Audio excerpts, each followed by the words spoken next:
So we're going to go 200 feet. We're going to talk about turning the fragments into quality with pace.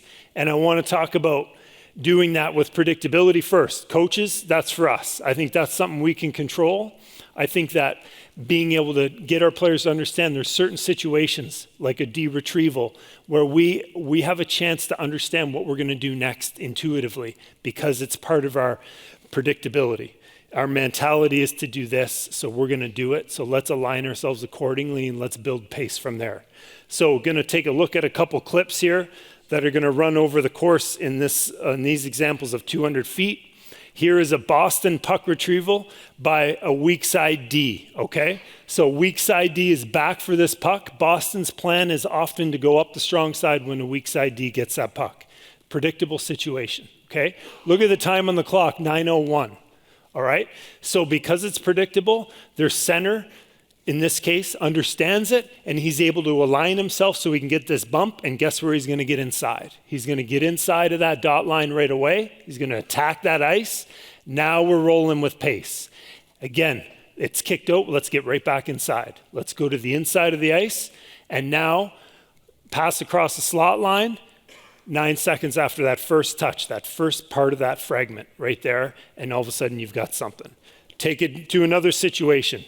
Strong side D retrieval right here by Dallas, one of the most predictable teams in the NHL, and they're so fast. Like you know what they're going to do, but they can beat you just based on the fact that they all know too, and they're going to do it.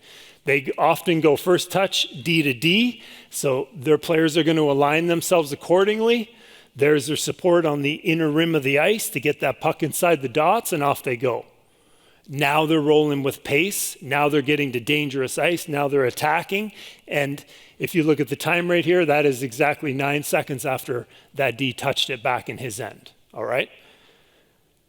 Another example from Boston. Again, this is a weak side D retrieval, but it's the predictability we're talking about. Understanding. Now it's not into a center, okay? This is into a slashing winger. Again, we're getting pace through that dot line. Right? So we put the puck behind, we're still playing in a smart way, and now the next step is can I get across that slot line and create real quality, which Brazeau does here and stretches the goaltender out for a goal.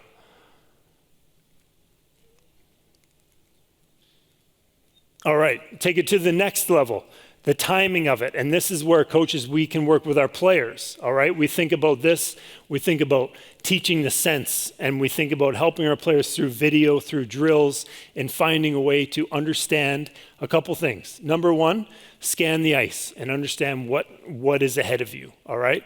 And number two, and most importantly, understand the conditions of the puck. Is the puck in a situation where it's going to be able to be moved to me, or is it in a 50-50? Because if it's in a 50-50, I need to slow my roll down, right? I need to preserve ice. I need to find a way to time this thing so I can play with the pace that we want. So taking a look at some of these examples, these are in transition. Dallas touches the puck. You can't see the heads of these players right here, but they're both looking at this ice. What is happening next? If I get this puck right now, what am I dealing with? Okay? Dallas, again, predictable. They want to go up the wall. Okay, and again, if you look, yes, we have good pace through the dot line, but look at the heads. Both heads are staring at Jamie Benn, who's on the wall, who's in a 50-50.